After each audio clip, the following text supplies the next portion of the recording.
Start the recording. As always, welcome back, everyone. We begin, as always, with a little prayer in the name of the Father, the Son, and the Holy Spirit. Amen.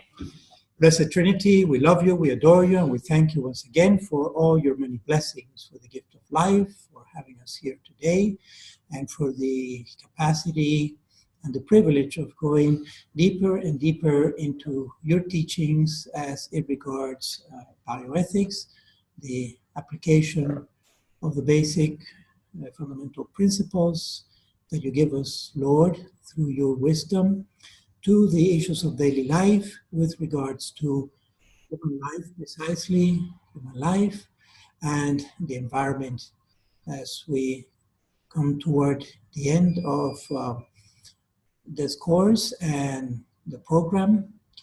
I thank you for your many blessings, and I thank you for the gift of the students and their preparation. And I also pray for their future, that they may be able to apply what they have picked up in this program. And also their contributions. For that, I am very grateful.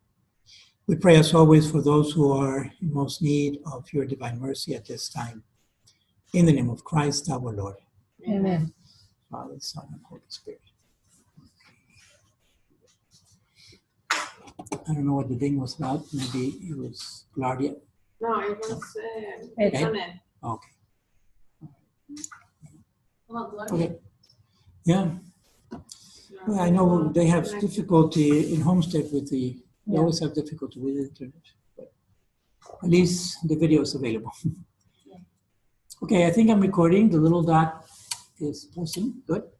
So, welcome back. And today we're talking about transplantation, the ethics of organ and tissue transplantation. And there will be two halves. Again, the first half is more on the biology and bioethics of transplantations. And then the second half, I want to focus specifically on living kidney donation, because it is by far the most common one, and a lot of good things can happen with that. All right? Okay. So we'll go there. But before I do that, any questions or comments from previous courses, previous lectures? No? Okay, people are pretty much on target. Just to recap briefly on the graduation itself, so that it's also recorded before I forget. The graduation mass is Friday, December 15 at 7 p.m.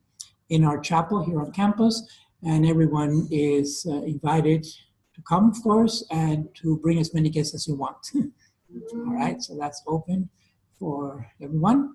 And then typically there's a reception afterwards around the courtyard of the library and around the little lake there. Morning, Carola, welcome. Okay. And then commencement itself will be the following morning, Saturday, December 16 at 10 a.m. And I believe you each have 5 tickets. Now, some people are bringing fewer guests. If you are bringing fewer people, then some other people may want to take advantage of the fewer that you're bringing. So maybe at the break you can talk about that. You already had mentioned something, okay? All right. Make sure you come early. I would say at least by 9 a.m. be here. And on that note, I hope everyone has their regalia. You have, basically you need the, what is it? The cap, the gown, the cap, and the hood, right? And the hood should be a golden yellow, which is the color, has some kind of a golden yellow stripe on it, which is the color for science in general. All right. And where is the meeting point? You will go to, well, they'll direct you with parking to some of the parking in this area of campus. And then there'll be a little shuttle that will take you to the gym, which we call the Fernandez Center. All right. And the whole exercise will be over there at the gym. There are different areas for vesting, for students, for faculty, for administration. They're different, but they'll instruct you. You just tell them there'll be people all over the place guiding you where to go. but it will be eventually you end up in the gym. Okay. Okay. Your guests also make sure they come early, because what happens is, as we begin the commencement exercise, and Monsignor is always very punctual, 10 a.m., the doors are closed until something happens, some introductions are happening, and then they'll open the doors again, maybe 15 or 20 minutes later, and that late crowd will come in. But it's very noisy and disruptive for that second crowd. So tell your guests, please, not to be part of that second group. Okay, just come early.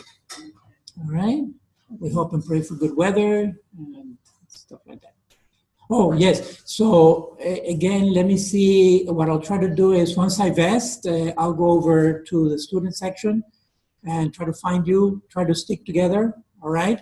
So we can take a group picture at least there, because I presume people are going to have their events afterwards. And so it's not easy to gather at the end. It's easier to do the group picture at the beginning. And if you come to the Mass, we can also take a picture there inside the chapel, but will not be... no, I don't think so. I think the Mass, no, it's not. It's not. I think the professors do come in regalia, but I'll be at the altar, so I'll have different investments. I'll have different regalia. I'll have the priest regalia for that, and the academic for the commencement. Okay, well, if you think of any questions or comments, just email me or call me and we'll work it out. Tony? Question, because I ordered my regalia to the university. Okay. When are they distributed? You haven't received anything? They're late. Okay. They may have it for you there. I don't know. No? December They said nothing 7th. until December 7th. I see. And Okay. you live down here, right? No, but I can come down here. Oh. Well, if you live outside, I think you live outside of Dayton, Broward, it's gonna be mailed to you. Oh, no, you're in Dayton. Broward, I'm in Dayton. You're in Dayton, yeah. Okay. Okay, I'm going That's to- what I read anyway. So people have received some email. Yeah, okay. Okay. Well, they'll work it out. It will happen. Don't worry, it will happen. Okay. It may just be that you have to come here last minute to pick up stuff. Saturday night. Next Saturday, yes, we have a lesson. Right. Next Saturday will be the last one. And while I'm on that, it will be Dr. Sandra Rodriguez. She's a psychiatrist, a great person. And it will be on mental health issues and bioethics, okay? She's going to focus on two issues in particular. She's going to focus end of life and all the physician-assisted suicide, because that has a lot of mental in it. And then she's going to look at gender dysphoria also, because again, you know, the body is functioning normal, but the mind is telling the person something different. So that's also a mental thing. All right, so those will be the two specific topics for next time. But if you want to think of other questions that you have with regards to bioethics and mental health that are not those two topics, bring it up and we'll discuss it. I'll be here also because I won't have class. Speaking of that, Father, I was trying to get hold of Carlos Lopez, Hello, Lopez Rami. psychologist. Oh, yes, okay, from He's the never answered my CPA. calls. Wow, I'm sorry about that. Yes, okay. Because we're looking for Respect Life is looking for a licensed psychologist. Right, okay. Well, you can check with Dr. Sandra next Sandra, week. recommend- Or you can also try, if you have do you have a cell phone number for Dr. Lopez? No, I only have the number that's on internet. Oh, okay. I don't Unless know I how left a monitored that message. is, yeah. They're dealing now with rescheduling the conference that they had planned for here last year when the hurricane came Yeah. by. So they had to cancel last minute, and now the new site is going to be Orlando. I think it's in the spring, soon, 3 months or so. Mhm. So I think all the focus is on that. I mean, I don't want to put excuses, but I think that's what's happening. Sorry? Yeah. Yeah. Okay, anything else? No? All right, so let's go forward.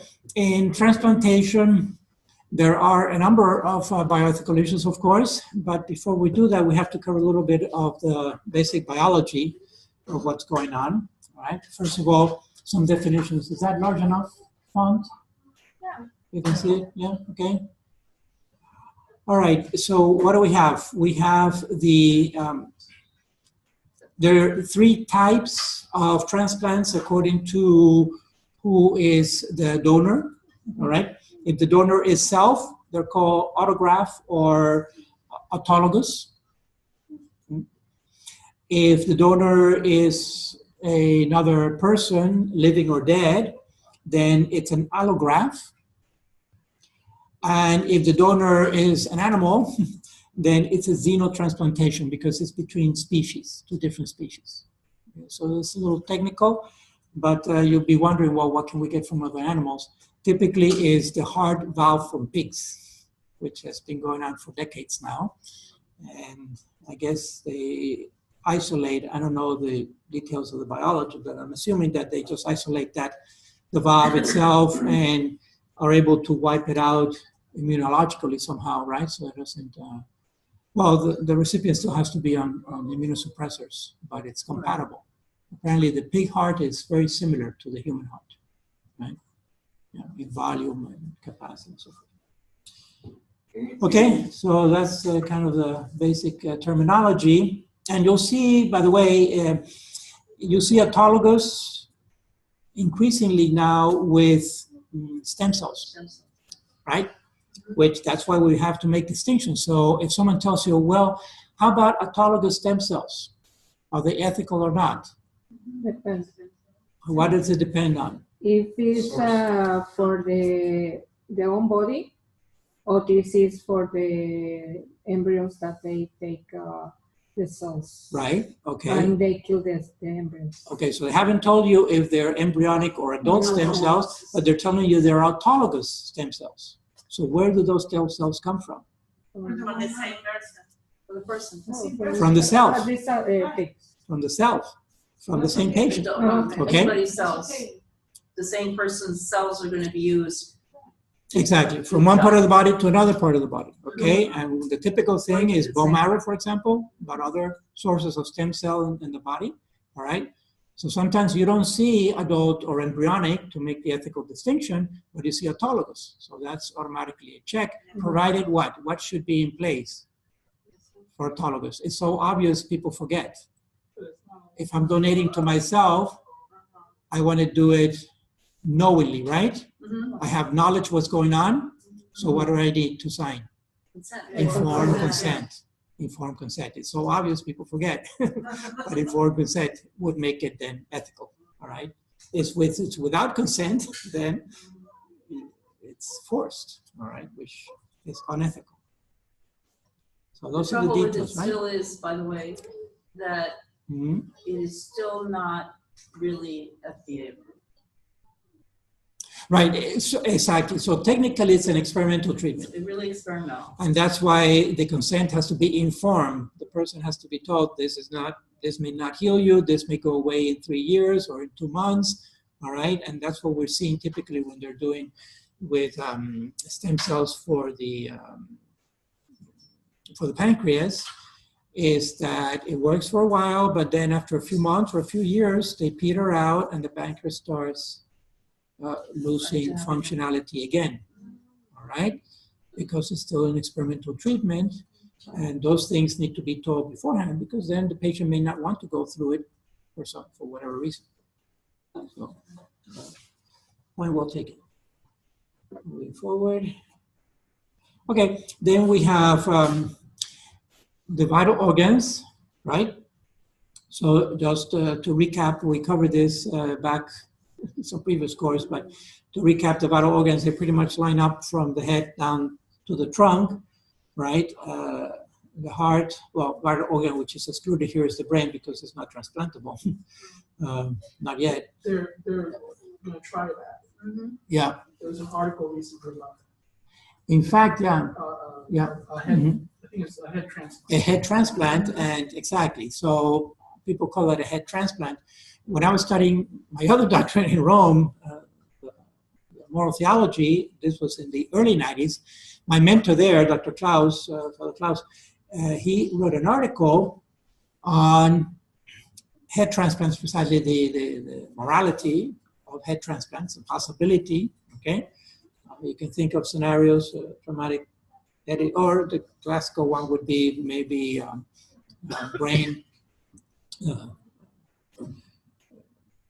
cancer to the brain, brain tumor, but the body is intact. So there's a possibility of having an intact body, or trauma, fatal trauma to the head, and then that would be the donor. The recipient is someone who has an intact head, but the body is dying for whatever reason.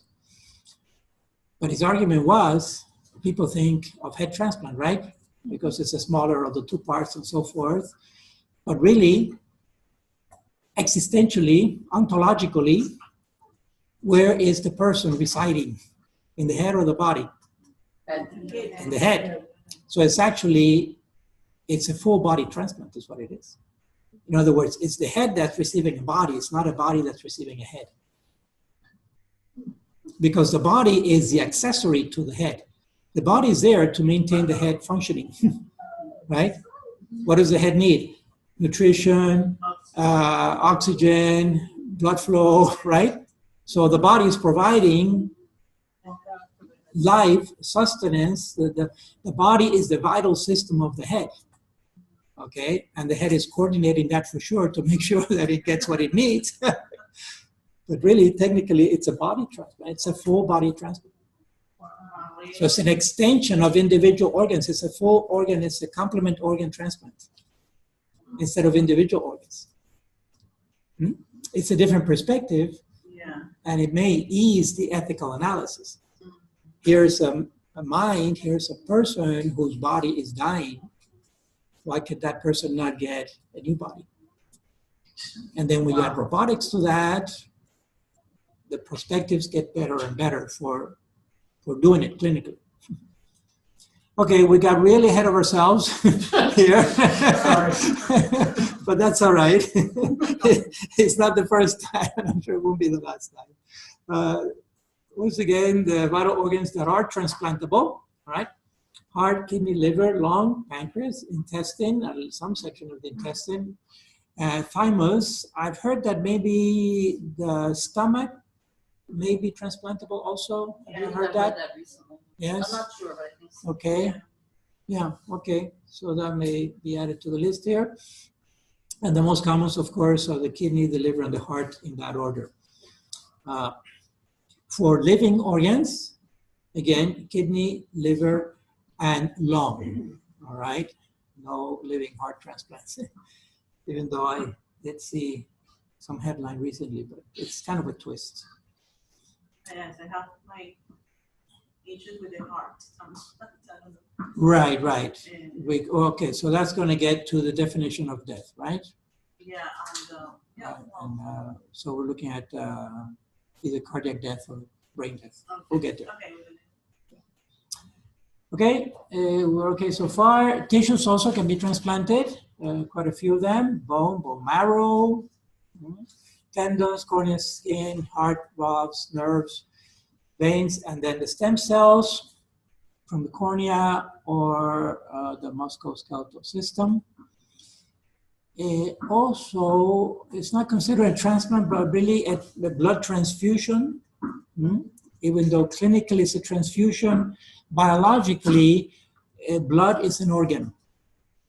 It's the liquid, it's only liquid organ of the body, all right? But it's an organ, why? It's beyond a tissue in the hierarchy of organization.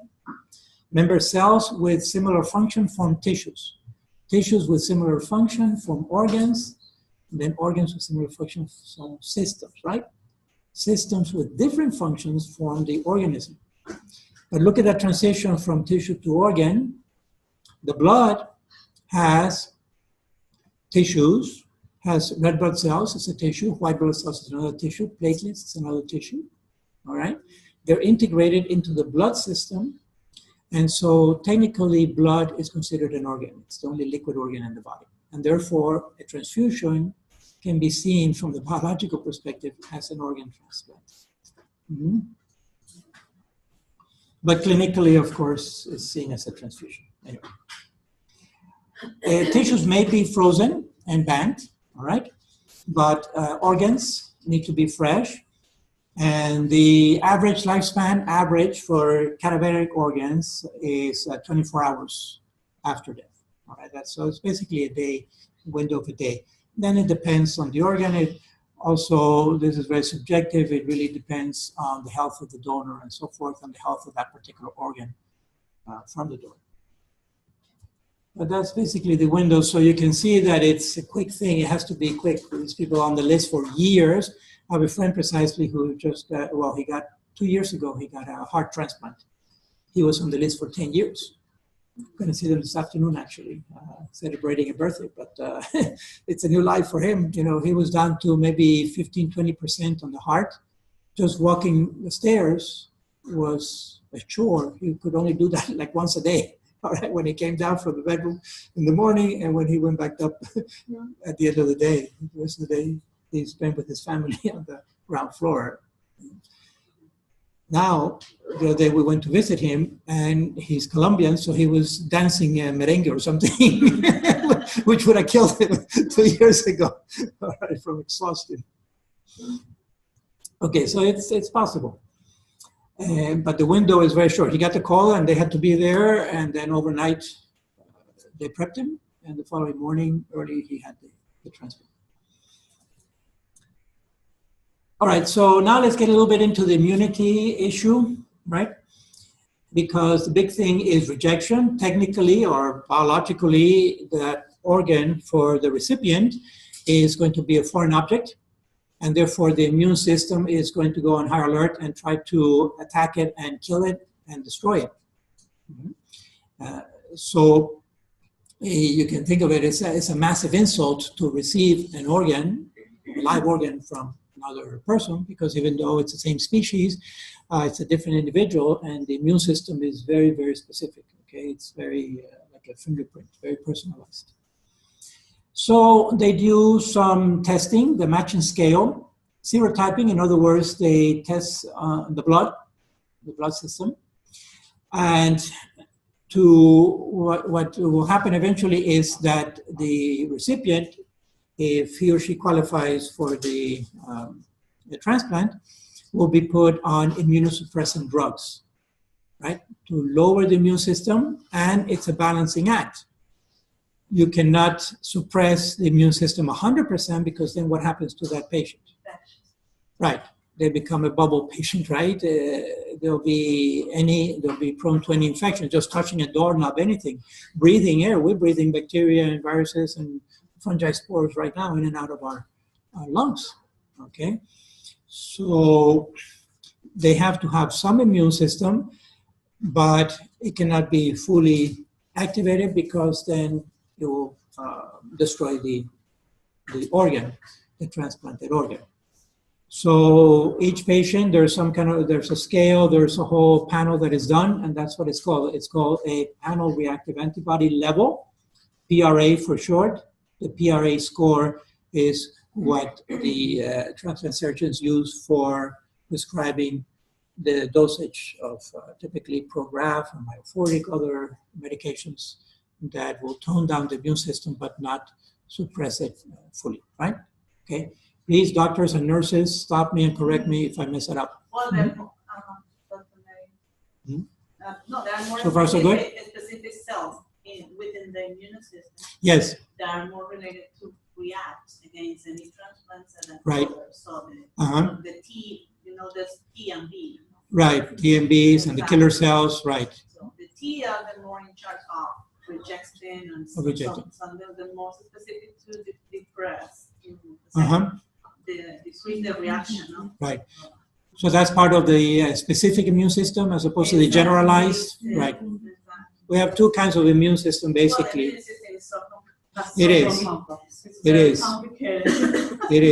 And we develop, as you know, we develop immunities and we develop sensitivities throughout life, okay? We develop allergies or vice versa. So it's a very dynamic system. In fact, I've actually seen the DNA code on it when I was at Purdue, seeing the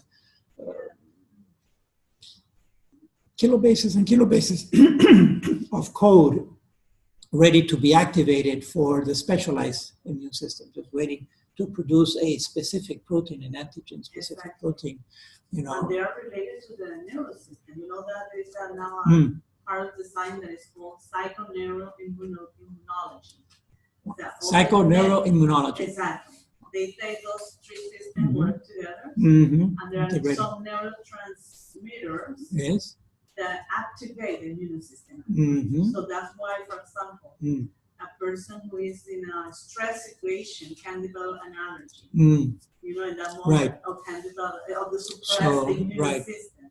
So there's something in the from the psychological to the physiological, and goes straight to the immune system and cause an effect in the. There you go. Yes, we had heard before that the mood of a person can affect his or her immunity, right? And so we hear that when a person is stressed or something like that, or very emotional, the immune system can be suppressed and they're more susceptible to infections.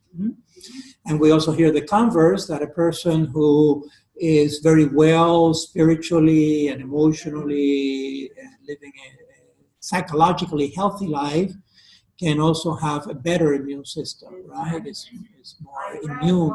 For example, mothers infections. that have lost a son or daughter. Okay.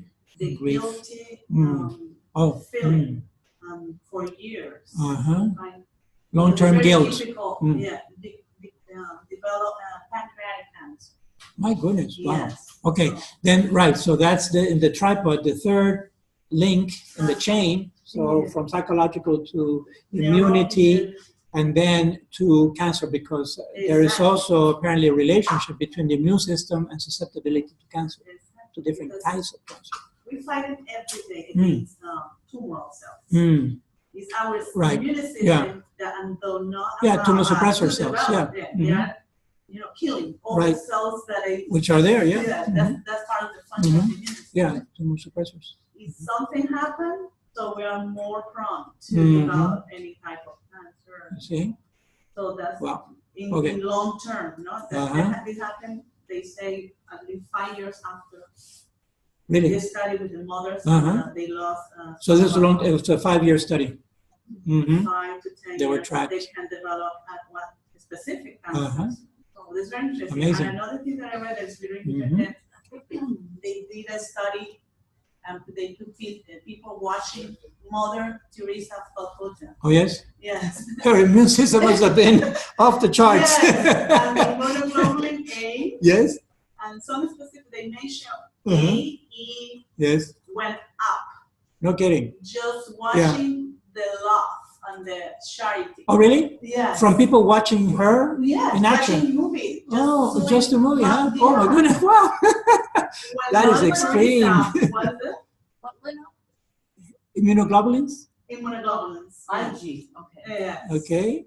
Oh, that's interesting. My goodness. They took a before and after. Oh, okay. Okay. So this was not her. There was people watching her in action. People watching her. Tremendous. The love.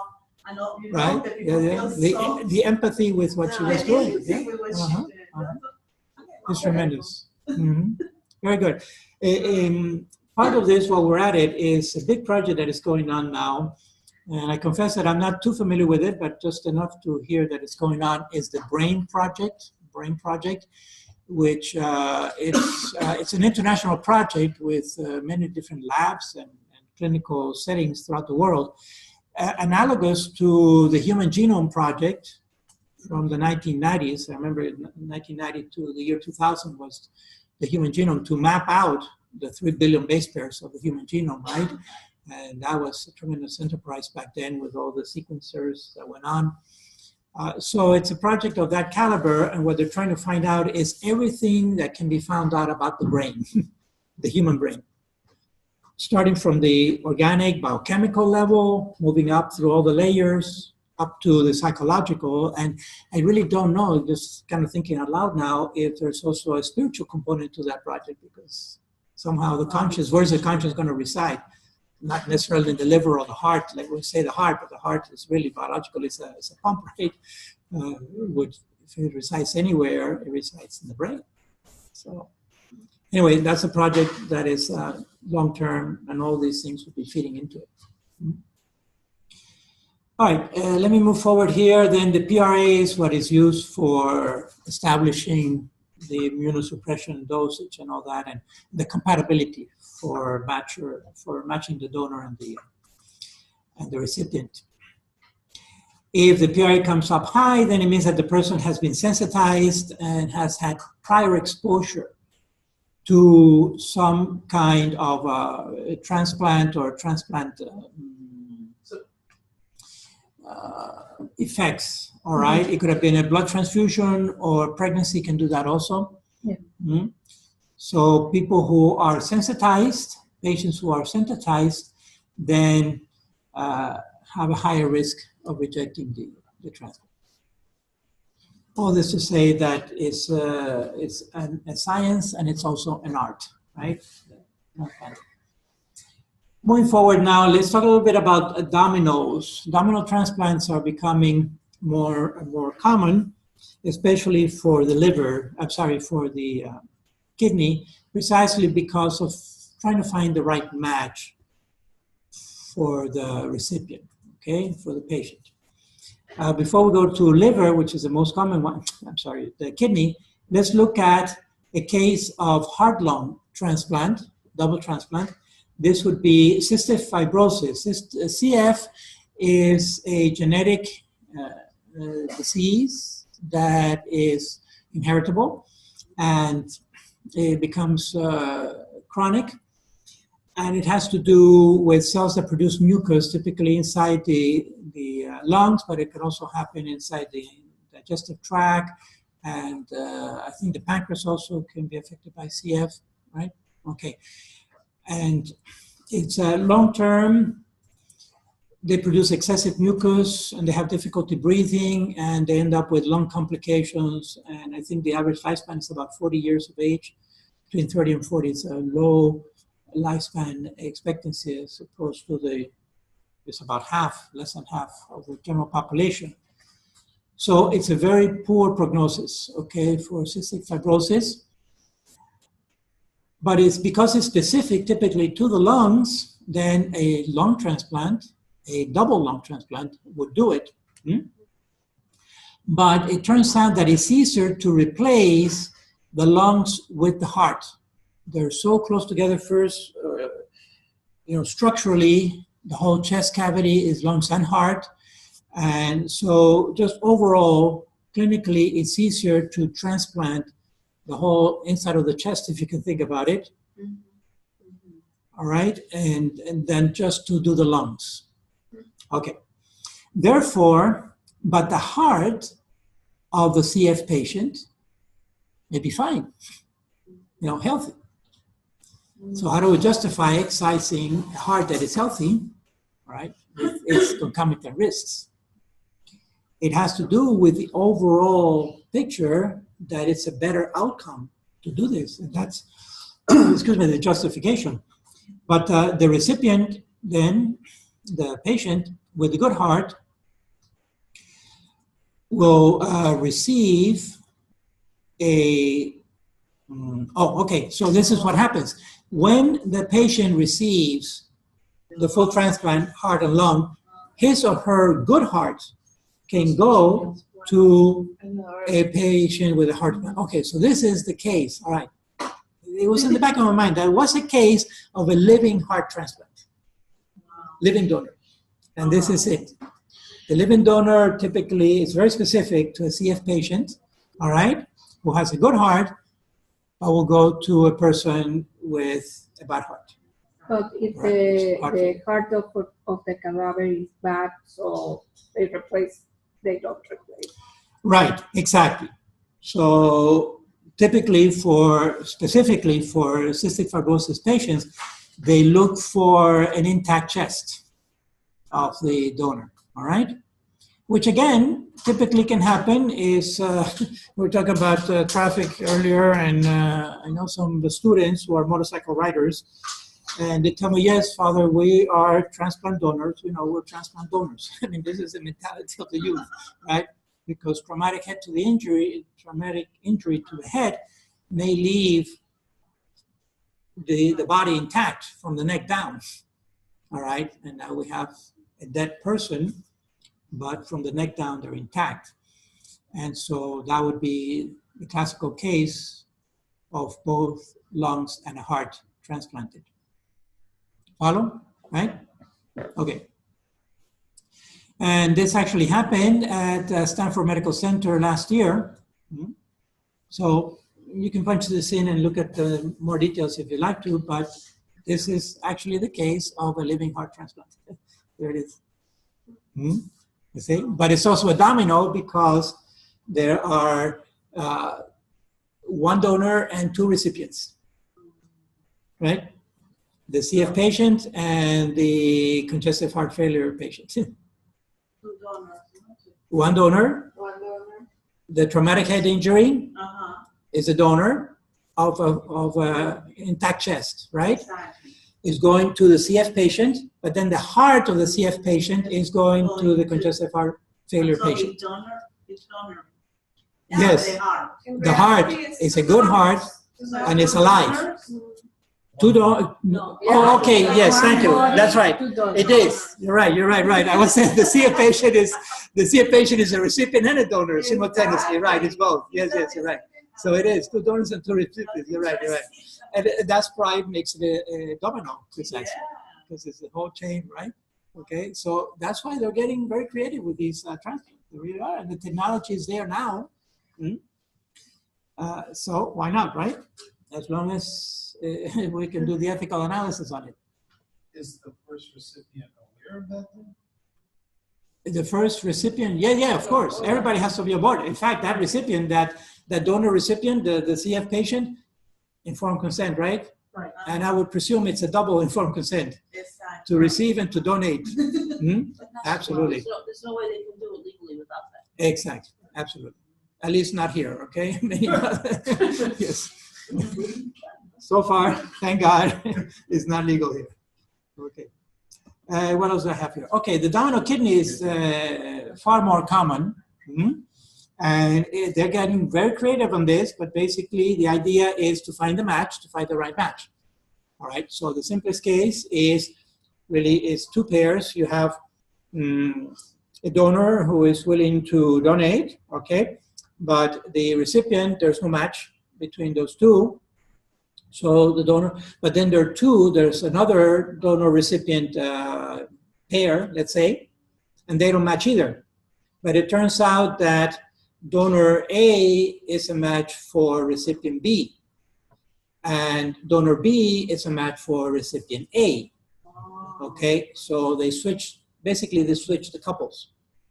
You know, donor A will donate to recipient B, and donor B will donate to recipient A. At the end of the day, both donors donated, and both recipients received, matched. Okay, but they didn't know each other.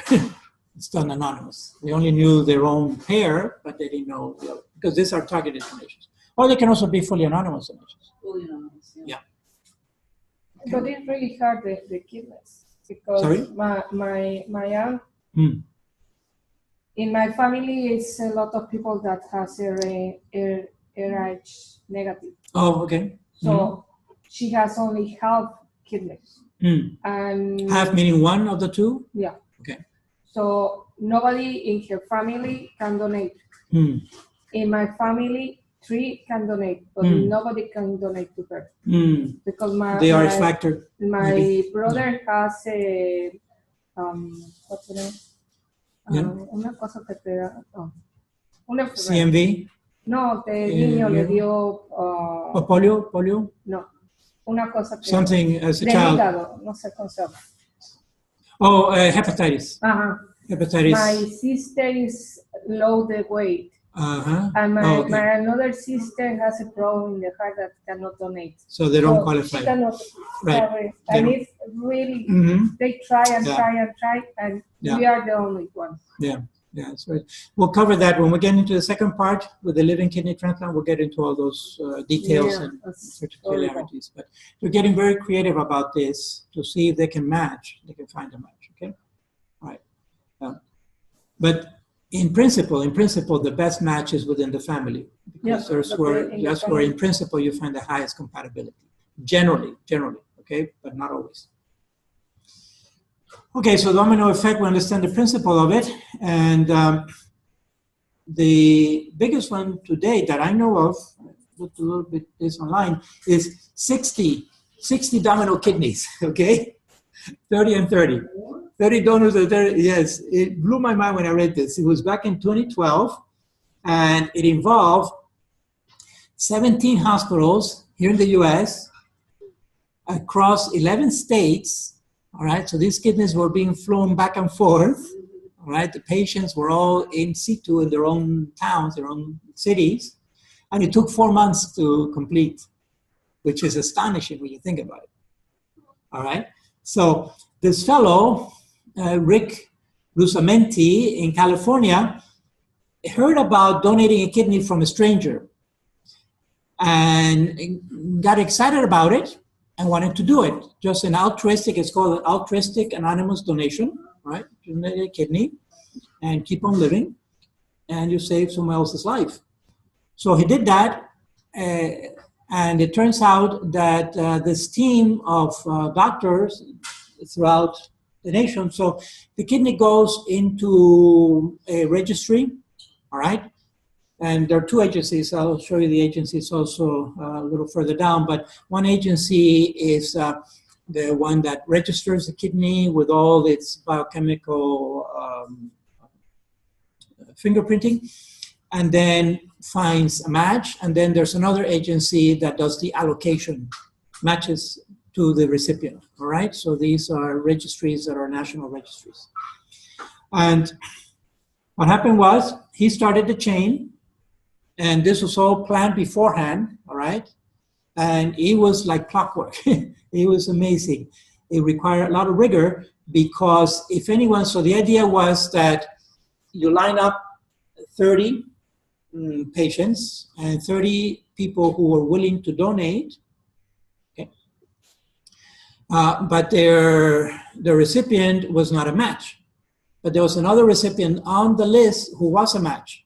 And they did all the matching, worked out all the puzzle, so that every donor had a recipient and every recipient had a donor.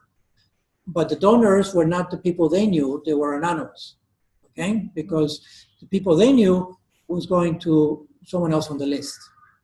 But what's the big risk on that list? If you're the first recipient, right? For example, if you're the one receiving the kidney from Rick, you're all set because you start the chain.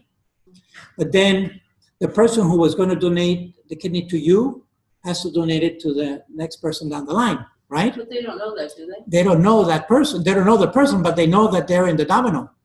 Okay? They know that it's 60. Everything had to be on board precisely for the informed consent. They had to have full knowledge. What they did know essentially was the name of the donor or the recipient, all right? But they knew that there was, that the person who they were going to donate to originally, it was not getting their kidney.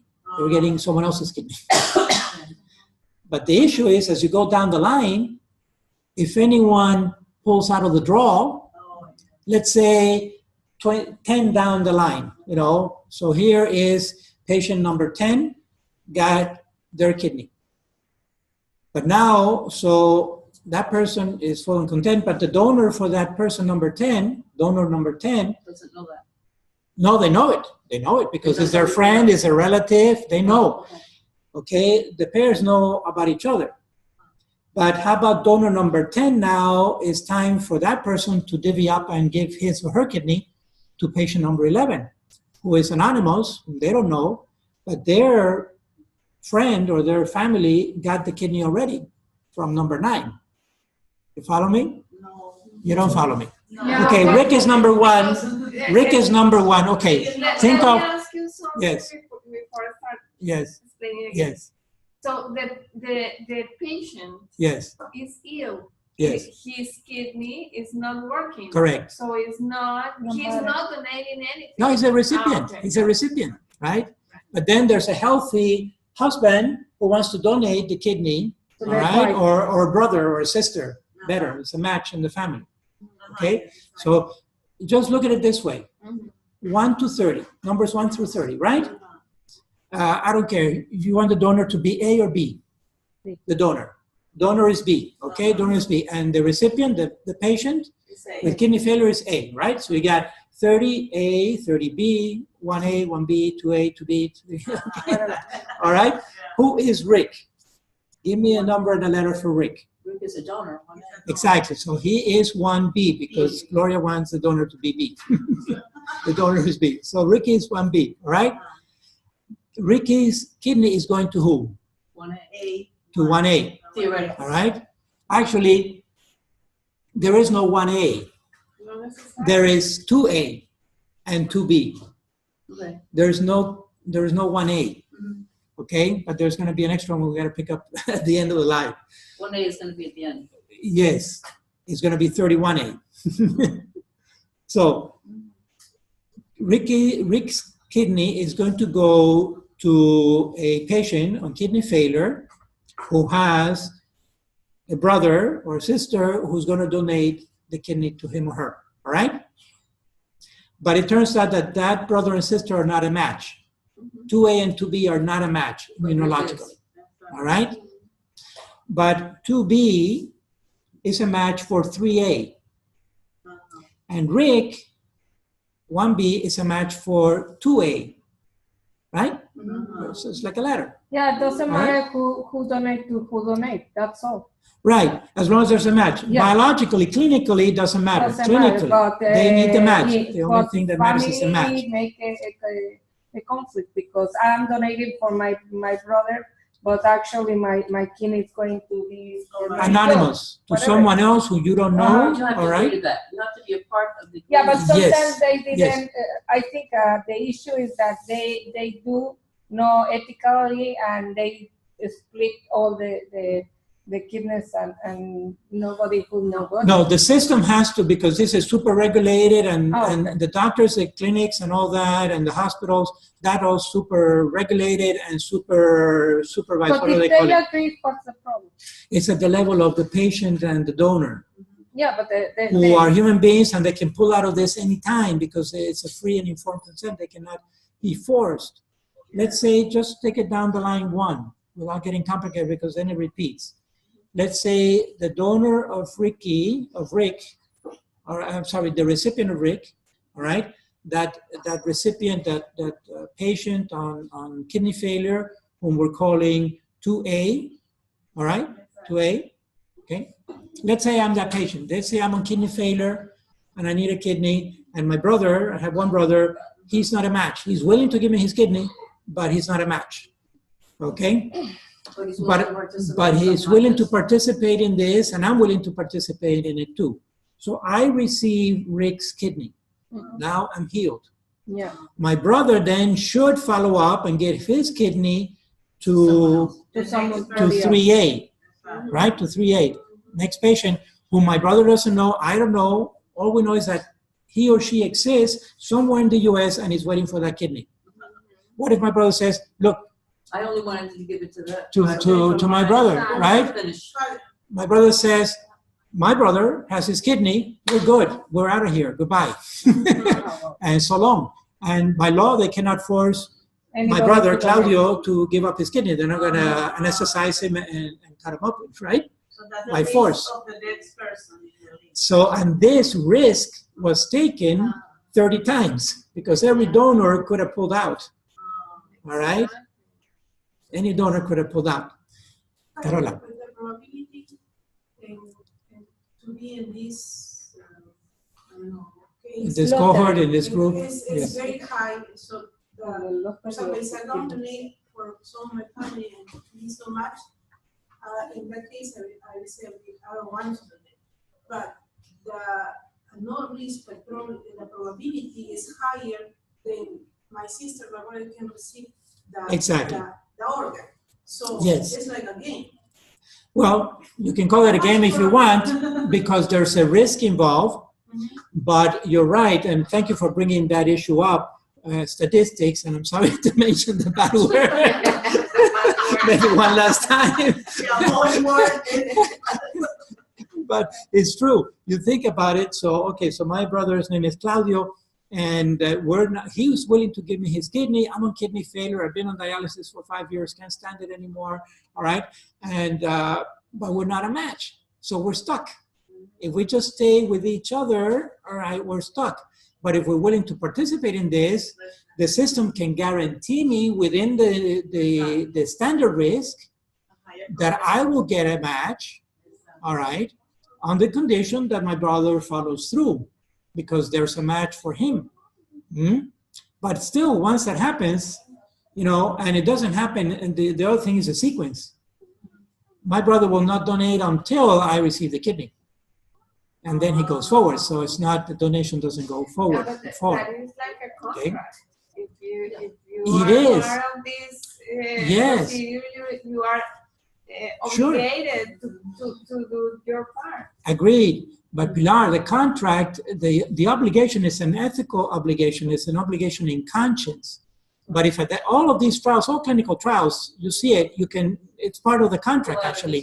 You're free to, or you have the ability, I don't know how it's worded, but you have the right to withdraw consent at any point during this trial. Because you see, they can't force you really. What are they going to anesthetize you by force and tie you down and take out your kidney? That's starting to sound like a totalitarian regime. You see? So the force is in conscience, but yeah, but the conscience. 30 people in a pluralistic society, why they're doing it, what kind of background they have, are they, you know, that's one of our challenges. And I've come to realization this after 6 decades of my life, is that not everyone has the same value system that we have. We have a very particular value system in this room, okay? The people in this room, and we may be, I'm saddened to say that maybe we're 5% of the value system in the population, experientially from what I've seen, you know, living. But we assume that most people actually think like us and believe like we do. Existentially, you know, in honesty and integrity and this kind of thing, not lying, forget it. It doesn't really exist. It's not the reality of it. It's a very different reality, okay? And it's a shock periodically to become aware of that. The easiest place to see it is just in traffic. There's absolutely very little regarding traffic, which is just common In courtesy. Mexico was like, you leave your kid playing in the garden, and then somebody took it, take the organs, and Right. then return it. So when you see, oh, my kid is good, but when did you realize that she has a cut? Yeah, it's horrible. And, You and see they those, use Yeah. the healthy and the people with money. right? Because they They have a don't good, use the kids in the low level.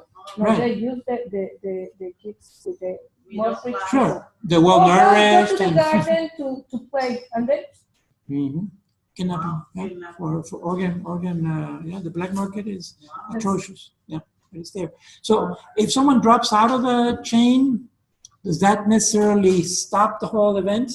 No. Not necessarily. Why? Just move on. Hmm? Move on.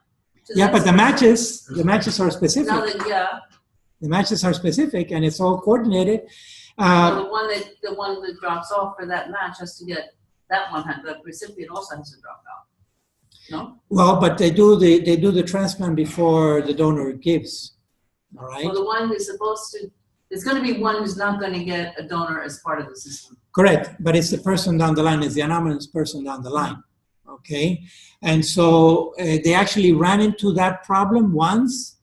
One of them actually was, all kinds of things happen in the meantime because life continues for these people, right? It was a 4-month span, which is really astonishing to think that they were able to do it only in 4 months. You know, these are kidneys that are flying through the air. It's unbelievable. 11 different hospitals did surgery. I'm sure many of them were, or at least some, I don't know how many were done laparoscopically, which is easier and so forth, but still, I mean, it's major surgery. One, there's an anecdote. In the meantime, it was a married couple. I think, yes, she was the patient. She was on dialysis. he was the donor, but not a match, so he would go to the next person on the line. In the meantime, they divorced. Oh my God.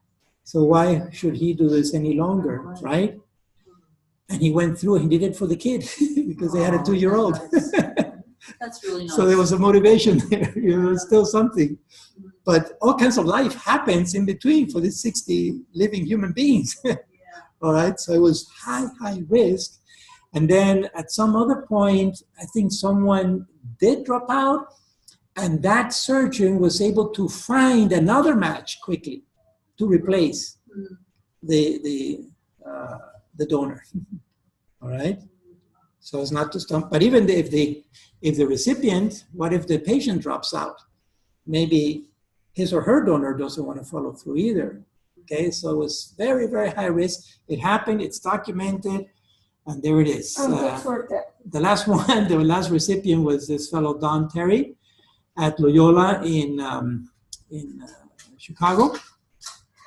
And so. And the thing about all of this is that a lot of this is free. Oh yeah, for the donor, totally. For the donor, it's free, and for the recipient, yes, because I guess between Medicare and Medicaid, no. Insurance, it depends upon the systems and so on, but a lot of the money is donated money. Yes, tremendous. Like, for example, at Jackson, which is the county hospital, the patients that's the challenge. So the challenge is the waiting list, right? Yeah. But those patients who are on dialysis and are poor, if they come up on the waiting list, they get the kidney for free. But there is no money implicated in donation? Not supposed to be. Not here in the United States. It's illegal. The team on the process in the hospital, Yeah, everybody gets paid except for the patient and the donor. But how they get paid? Well, through our taxes in part, and like Mary Jo was saying, through donations also, foundations. There are foundations. The Kidney Foundation is constantly raising money for this. So it's a mix between foundation money, government, Medicare, Medicaid, and then maybe the surgeons also have low charges on this because it's prestigious and they get publications out of it and so forth. In the end, it's cheaper to have the kidney than it is to keep doing dialysis. Is it really? I think so. On a patient basis? Hold on, sorry. I have to look that up for sure, but I think I read that. Yeah. I'll check. I wouldn't doubt it because these long-term things, it's similar to on the death penalty, life or death. Yeah. Is actually cheaper to keep, on average, to keep a prisoner on a life sentence than on the death penalty because of all the appeals and the cost of the appeals and all that they have a right to do all that. And they have a state defense. So anyway, it's that kind of system. I'm sorry, Carola. So it's a fact or it's a myth? What is a fact? What I hear is like people who get donations are people who has high class donation. So most people who has money they are more prone to receive donations. Not supposed to, but the formula is complicated. It could be, all right, so I haven't gotten to the bioethics part and the actual kidney thing, but if you have a targeted person, a targeted donation, in other words, if someone is willing to give you the kidney directly, you bypass the list. Because you have a targeted donor. And it's a match. And it's a match, of course. Yeah, that's a big assumption that there is a match. But if you find a person to give you a kidney, all right, targeted, it's called target donation, that is a match, then you bypass the waiting list. And the waiting list is a very complicated formula. Mm-hmm. In principle, finances should not be a factor in it, but finances could also be translated into better health, that kind of thing, which would then, if a person has poor health, then they're not going to be high on the list because it's a higher risk. If the person has good, and we can translate well-being into good health, right? And doing exercise and all that. So in that sense, it could translate, but not directly, not outright buying a kidney or buying the system. For that, there is what is called Transplant Tourism, which I'm trying to get to, which is highly legal, it's happening, and it's highly immoral also, okay? But anyway, I just wanted to show you this case, and it's a real eye-opener, but you can see creativity happening, all right, and how they're trying to do all this, and to make it happen. A further development also, which I haven't, I don't think I have a slide for. Of course, the simplest case is what I said is the paired exchange, all right? And it would involve still in the domino, but the simplest one is just 2 pairs or four individuals. There are 2 patients and 2 donors. And typically they're done simultaneously, all 4, so that nobody backs down. Okay, all 4 surgeries are done in the same center if they're in the same city, or in different centers if they're in different cities, but they're scheduled simultaneously, the 4 surgeries, you understand? So that nobody is backing down. This is the simplest one, okay? All right, I did want to say earlier on the immune thing that another creativity is to do a bone marrow transplant before from the donor to the recipient. This is on the, again, on living kidney specifically. So you have a recipient who may not be a good match, or let's say it is a match, but you want to minimize the immunosuppressors. What can be done now is that the recipient, the patient, before the transplant, all right, they receive, first, their immune system is shut down. Then they receive a transplant, a bone marrow transplant from the donor. A bone marrow, what happens with bone marrow? Bone marrow makes the immune system, the T cells and everything we're talking about. So now, because the bone marrow is from the donor, okay, first of all, it's not going to be rejected because the recipient's immune system is shut down, okay? And so that bone marrow is allowed to grow in the recipient, in the patient, and produce the immune system that is compatible with the donor, because that's where the marrow came from, okay? And so now this recipient then, and you have to allow some time to go on, I don't know if it's weeks or months, whatever, but the enhanced immune system, the boosted immune system of the patient now, of the recipient, has cells that are compatible with the donor. And therefore, those cells will recognize that foreign kidney, not as foreign, but as friendly. And then the transplant goes on, right? Wow. And so I don't know if that recipient can be totally off immunosuppressants but toned down significantly. And those medications, first of all, they're expensive. They're several $1,000s every month, okay, for the lifetime of the patient, which again, Medicare, Medicaid kicks in, depending on the co-pays or not. But it's very expensive medication because they're very specific and fine-tuned, plus all the hospital visits, plus all the blood workup that has to be done every couple of months and so forth for the life of the patient. So medically, they're very expensive patients to maintain. Mm-hmm. So if the immune system is able to be boosted this way and complemented, that's a very good thing across the board, right? So I should maybe make a slide of that one. Moving forward then. All right, so the donor, the living donor staying with the kidney, has to go through American clearance, and that medical clearance involves also mental health. So it's a psychological clearance. Clearance is that the doctor says, a specialist says, you're okay to donate. For example, the nephrologist will have to see the donor and get clearance on the kidney to make sure the kidney is good. Cardiologists, etc., they do a whole workup. This is on the donor. Including mental health. Including mental health, yes. Yeah, I'll tell you another anecdote about that when we get into the second part. Okay, for the deceased donor, the typical injury is traumatic head injury. So it's total brain death, all right? And that's the declaration of one of the two acceptable declarations of death. This is clinical and this is legal. And this is also ethical. We can talk about it if you want. But why do I say total brain death? Including what of the brain? The brainstem. The brain stem, okay? The brain stem. The medulla oblongata, right? So there is the cerebrum, cerebellum, and then there's the brain stem. Why the brain stem? Because the brain stem controls what?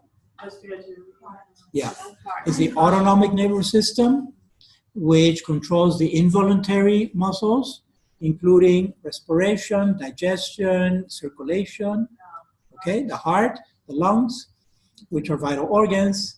And so for it to be ethically, according to Catholic teaching, it has to be total brain death. Thank God, because the alternative is partial brain death, right? Which is very tantalizing.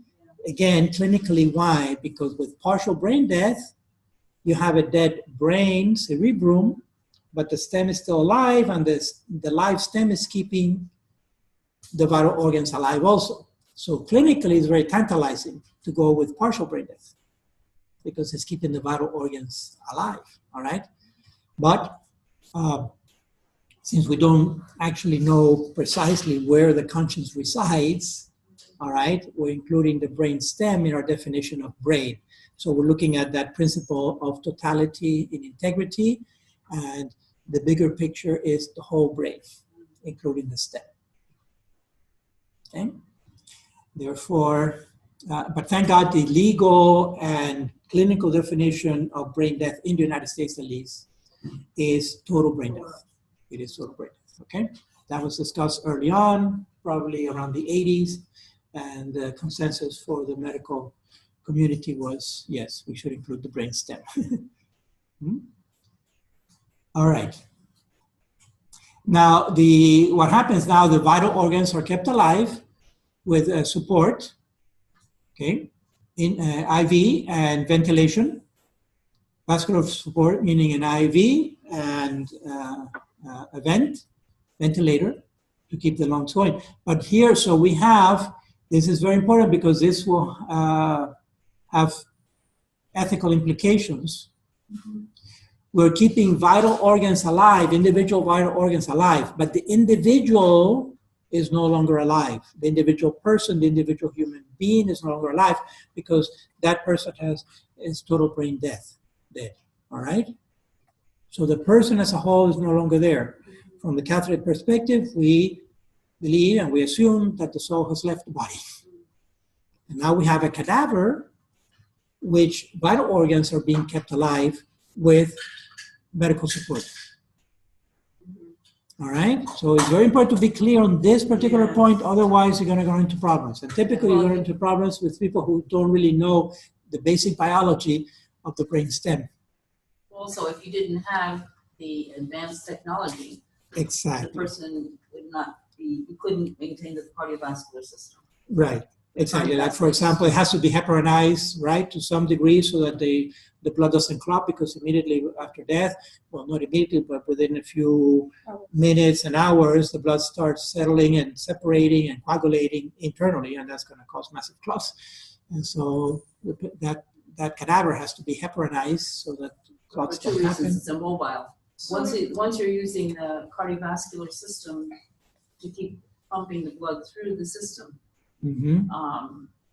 although there is a risk of thrombosis, it's not as if it was without that. It's not as high as without that, but you use the heparin. They're still there. Yeah. Right. Yeah, they cannot be. But you use it. You need it for the intravenous. To keep the line going, so active. they don't get clotted off. Yeah. Right. So it's all on the dosage, right? It's all on the dosage. But so it's real. In the ethical committee, when they are in the subsystem, in the sub meeting, the person who are in the meeting, they have to ask him about is that, for example, a doctor can say the brain is dead, and then somebody can ask to the doctor who determined that, asking the brain stem is dead. Right, you can ask for clarification, all right? Is that total brain death or partial brain death, or you can be more specific? Does that include the stem, the brain stem, all right? But since it's a legal definition, then they have to go by that.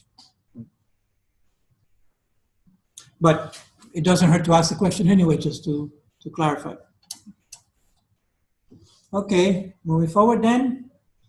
All right, so these are the agencies that I was telling you in the United States, all right? There are these two agencies, National Organ Transplant, well, it was an act by Congress in 1984 to establish the, this one, OPTN, all right? The Organ Procurement Transplantation Network. So this is the agency that receives the organ. Excuse me, but I put receives in quotations because they don't actually receive the organ live and put it on a shelf or in a drawer, all right? It's a registry. They receive the data of the organ, including its match, its immunomatch and all that, okay? And that's the registry.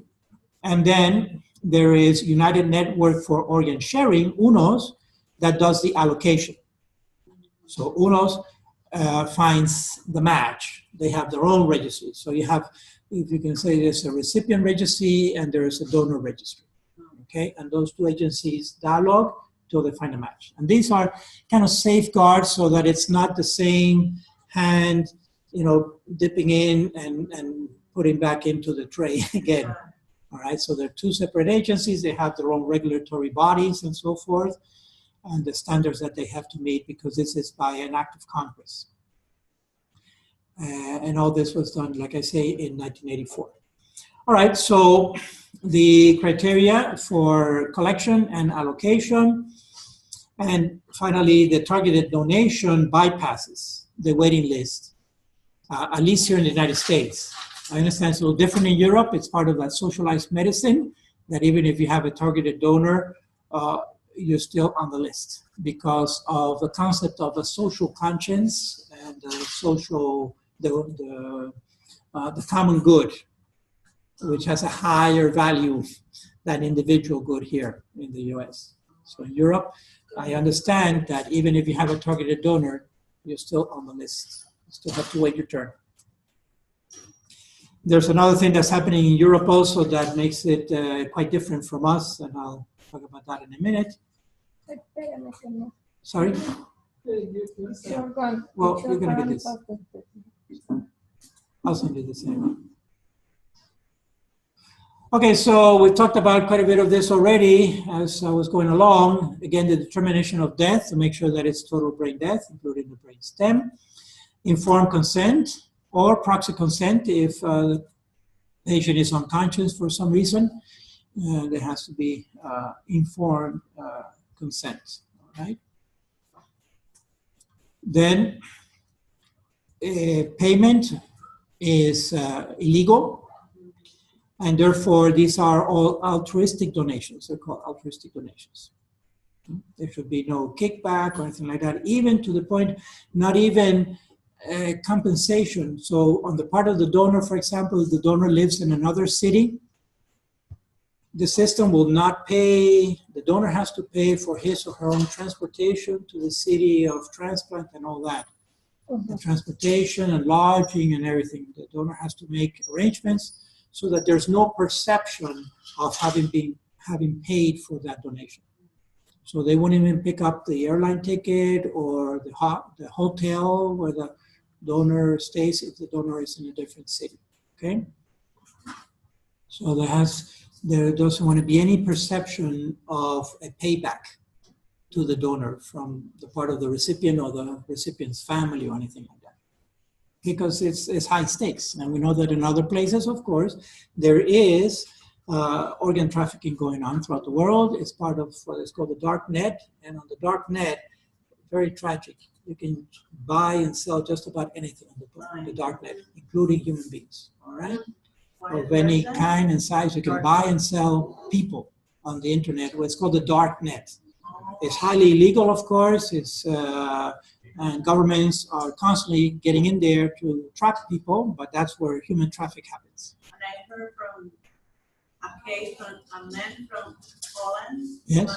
Went to Cuba and got out one of the ladies that work on the street. Oh yes, yes. And they for a cornea transplant. I mean, he offered to her. Oh yes, a job cornea. In Europe. But exactly. It was really that they need the cornea. They need the cornea. And they return her, but with no vision at all. Return her to Cuba. Wow. Yeah. Blind.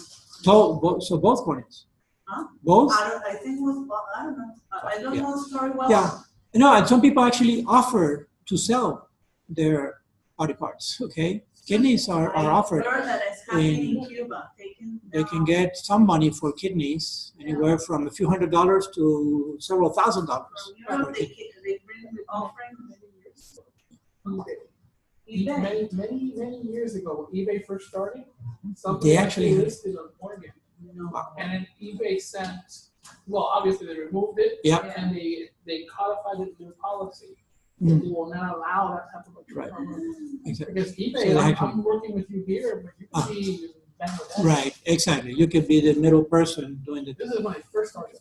Yeah, well, that's what trafficking is called. It's very sophisticated nowadays, very sophisticated, and this makes it much simpler for them to do it, all right? But it's obviously highly immoral, and we should always work against that. Part of that is also what is known as transplantation tourism, where people who are wealthy enough, they would actually put together the whole team of doctors and nurses and everything, and go to another country and do the surgery over there, okay, where that country somehow facilitates the kidney, and they'll take the whole team over. It's called transplantation tourism.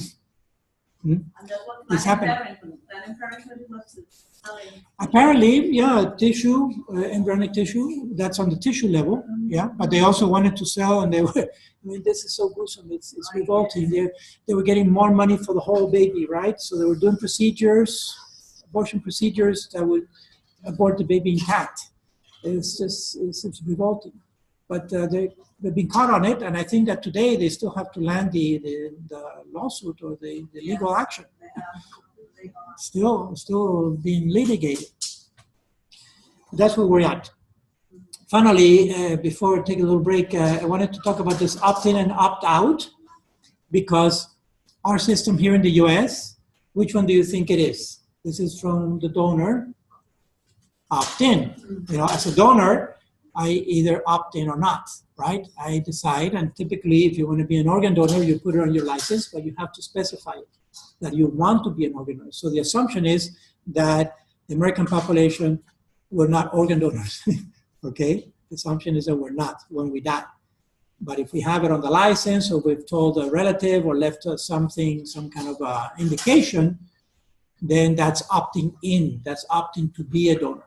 But the assumption is that people who die in the United States are not organ donors. Different is a system that would assume that a cadaver is an organ donor, okay? And an increasing number of countries in Europe are putting this through legislation. Of course, it's a whole culture. It's a whole educational process. But you think about it. From some perspectives, it can make sense from this perspective. When I die, my organs are basically going to feed larvae and worms, like they say. All right, so they're going to decay and be wasted. Because there is such a dearth of organs, and even to try to reduce the organ trafficking business and network, if there are more organs available, all right, it's a market thing. If there's more supply, then the demand should go down on the organ traffic. So from that mentality, and from the mentality of a social conscience and all this, which Europe tends to have more of that in general, right? Then a number of countries are putting through their legislation to assume that when a person dies and they qualify, they die more or less healthy, or they die from one thing, but some other organs are still healthy. Say, for instance, they die from heart attack, but the kidneys are still healthy, to assume that that person would have wanted to donate if they had known, or so forth, okay? So this is a national effort, if you will, and it requires a whole campaign, it requires a whole culture and ethos to move this kind of mentality, to assume that when a person dies, that person, had they known that with their organs they could have saved a life, they would have done that. You know, they would have consented. So this opt-out then, and those who don't, then they have to sign a paper somewhere before, while they're still lucid of mind and healthy and all that, that they don't want to donate their organs. So then it's like the reverse. That would go on the license, or that would go on some kind of registry. All right? So when the person does die, oh, they did not want to donate their organs. So if you think about it, it's presumed consent. It's a switch in mentality, okay? But potentially this could produce a tremendous amount of organs for transplantation. And it would be legal. And it would be ethical if there is that social awareness, if there is that social conscience. But it has to be truly a national effort, okay? So this is going on in some countries. I think some of the Scandinavian countries, Northern Europe and so forth, they're looking at the system. Mm-hmm. But it's an interesting concept, all right, to assume that when the person dies, had that person known that they could save a life with their organ, they would have consented. After all, they're dead already, so they don't even have to worry about the risk factors of getting ill, the recovery, the expenses. None of that is in consideration, because if I'm a cadaver, you know, I don't have to recover from anything. They just go in and take out what they need. See what I'm saying? So it's looking at it, it is a very pragmatic thing, if you will, but I think personally that there is some merit to it. For me, the stipulation would be that it would have to be a massive campaign. You're essentially... Everybody has to know. Yes, exactly. It has to be an altruistic... It has to be, you have to promote a tremendous altruism throughout the whole nation, okay? And it has to be part of the culture. How do you do that? Well, you get it into the public school system. From the time they're children, you're bringing them up with that mentality of altruism, of, you know, you're dying, you're going to die anyway, and if clinically something can be saved and help another person, and it doesn't have to be necessarily a vital organ. It could be like the cornea, it could be tissue, all right? Sometimes skin for burn issues, so it don't have to be as drastic as a vital organ. Whatever can be saved and rescued. Mm-hmm. Well, it's nice. People sometimes they don't even want to autopsy when they don't know the cause of it. Yes, exactly. I mean, the family, they reach out to the right, right, yeah. So there's a lot of, there's a yucky factor, and there's the perception. This is an area where perception doesn't necessarily match the reality, okay? This is an area that can be a pretty wide gap between perception and reality. You've heard me say this before, we live in two worlds simultaneously, so the world of reality and the world of perception. Many times they don't match, okay? But what's real? The reality is real, okay? It means that my perception is wrong for whatever reason of what's really happening. But anyway, it's an area to consider. It's controversial, but since we're looking at the bioethics of it, you know, it may have some merit because it's promoting altruism throughout the whole population. Mm-hmm. So we can have different positions on it. Where are we?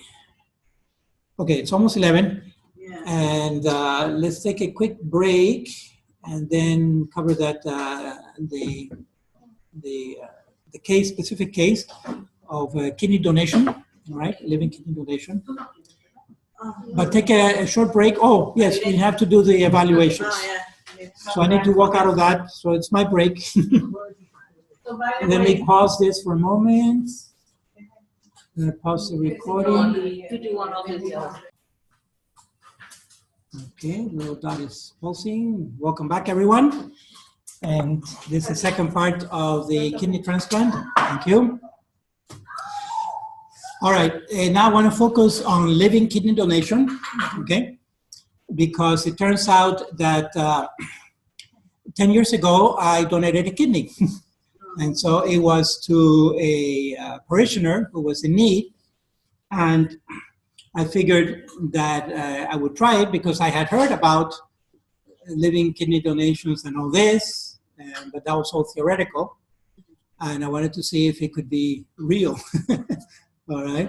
And some of you actually know the lady who received it. She was a parishioner when I was at St. Kevin. At St. Kevin, yeah.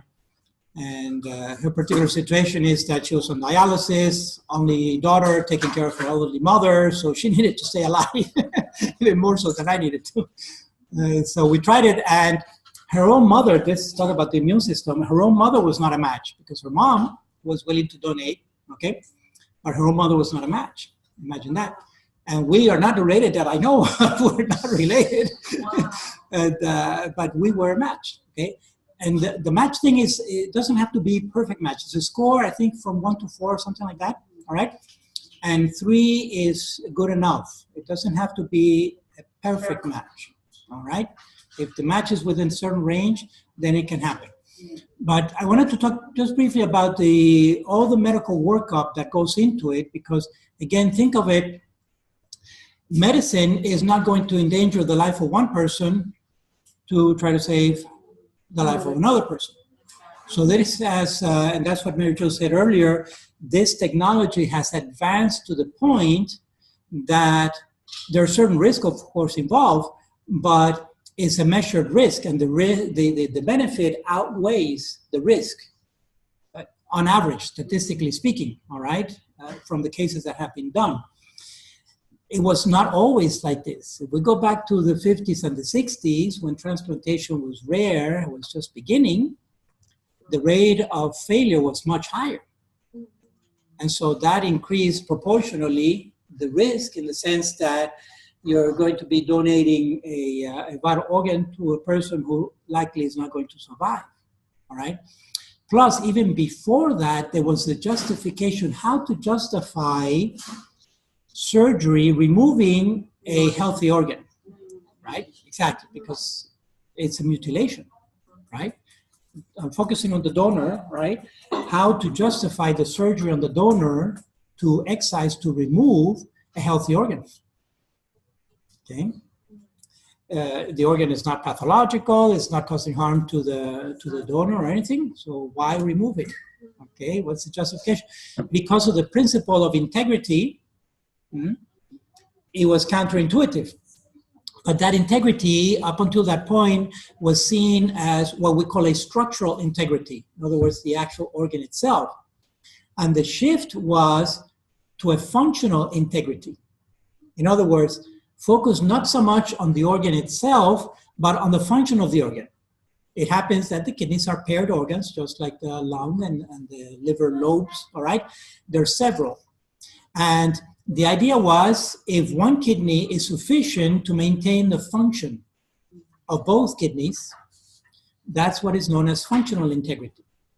So one kidney can be excised while maintaining the functional integrity of filtration of the blood, which is what the kidneys do. And that shift was an insight, I think it was done in the 50s or 60s by a moral theologian, I think his name was Father Kelly. And that was, he focused on the function rather than the structure itself, because the principle of integrity has to be maintained, so I said not to be a mutilation. And so once it was realized that people are born with one kidney all the time, and they live with single kidneys, called solitary kidney, and they live with one kidney. You know, as long as that one doesn't go bad, they're good. they have health. Okay, so one kidney is sufficient to do the whole function. And also, this happened 10 years ago, so my standing here is proof that it can work. So I'm as abnormal as I've always been, and I'm still functioning. Okay, it's just living proof that this can actually happen. And it did save the life of this person to this day. Actually, she has better creatinine than I do, so they gave her the better of the two kidneys. They chose the better of the two. It's a slight difference in the creatinine, but that's one of the proteins that is measured to monitor kidney function. Okay. Which, filtration. So I'm very, very happy for that.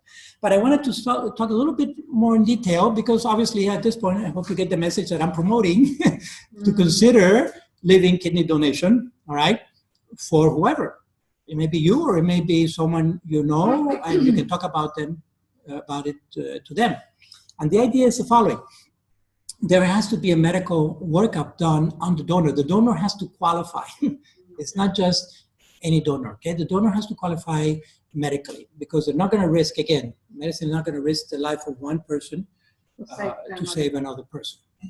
And the idea is the medical workup that has to be done on the donor, like I say, with all the vitals, okay, very rigorous with specialists for kidney, for internal medicine. They did a CT on me, cardiologist.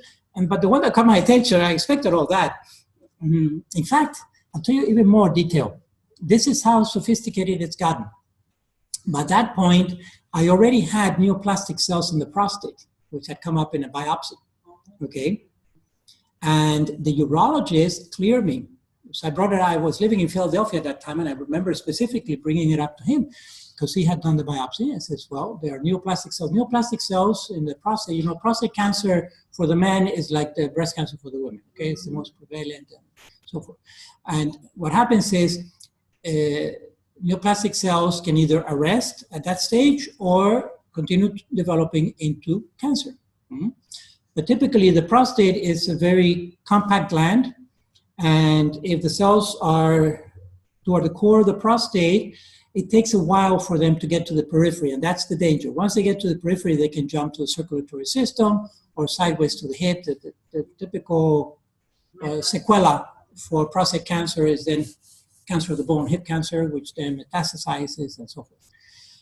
But it takes a while because it's a compact gland and the cells don't really travel that much. Anyway, already with the neoplastic cells, the urologist gave me clearance, okay? Years later, when I continued my checkup at the urologist and so forth, eventually those cells did turn into cancerous cells. They do about a dozen samples, all right, biopsy. And that's the standard because from 10 to 12 samples, they get a picture of the whole gland. Like a map. No? It's a map, exactly, for regions, okay? 3 of those dozen, I remember 3 of those dozen samples came back cancerous. Wow. And so at that point, I decided the prostate is out. And they did what's called radical prostatectomy because, again, considering the function of the gland and my lifestyle, I had no use for it. So they did, it was laparoscopic, all right? And so I don't have to deal with the prospect of prostate cancer, which I know I've known priests and bishops who have died from prostate cancer. So, yeah. And therefore, but, you know, it's become that sophisticated that even with neoplastic cells on the prostate, I still cleared, you know, the urologist and the nephrologist and everybody else to the point that the transplant happened. It's been 10 years. And it was the 3rd transplant for her, by the way. So on the list, she was at the bottom of the list, okay? She had 2 cadaveric transplants already. Oh. All right, the first one lasted about 50 years. The other one started rejection almost after she got it, within a few months. It never went too well, that second one. And it was about 4 or 5 years into that second transplant. She was on kidney failure, she was on dialysis, and it's a very gruesome regime because typically the protocol, you go 1 day on, 1 day off, right? 3 days a week. You go Monday, Wednesday, Friday, and then you spend Tuesday, Thursday, and Saturday recovering from the whole thing because it's very draining, literally. It saps the energy. So it was a dead end for her, okay? So on all those considerations and the background that I knew about biology that it could be done, I said, well, let's try to see what happens. Put it up for prayer. And it did happen. So 10 years later, here we are, both healthy, relatively speaking. She has other issues with her health, but the kidney itself is doing fine. So consider it, all right? It's a possibility. And I recommend, and then the last part of the article, I looked at, okay, well, let me stop here for a moment and see if you have any questions or comments about this, because it's kind of a new reality. It used to be that they took kidneys into the 50s. Now they take them even up into the early 70s of age, which is amazing. But as long as, again, is the kidney's healthy, you know, and I know some 70-year-olds who are very healthy. Why not? So up until the early 70s, I think they still take a donor. So it's interesting to consider how much the medicine has advanced. Mm-hmm. And of course, for me, it was totally free. Actually, for her too, because the Medicare thing kicked in. And it was done here at Jackson at the Transplant Center, which is a whole team. And it required 3 surgeons. I remember that. 1 surgeon for her, 1 surgeon for me, and the other one was a transport surgeon, the one who transported literally, physically, the kidney from one table to the other was also a surgeon. Okay, so it was just a team of 3. And the one who operated on me, Dr. Chan, I don't know, have you ever met her, that team from Burke? I knew the transplant teams, the liver service, okay, and 1 or 2 of them from the renal service. Okay.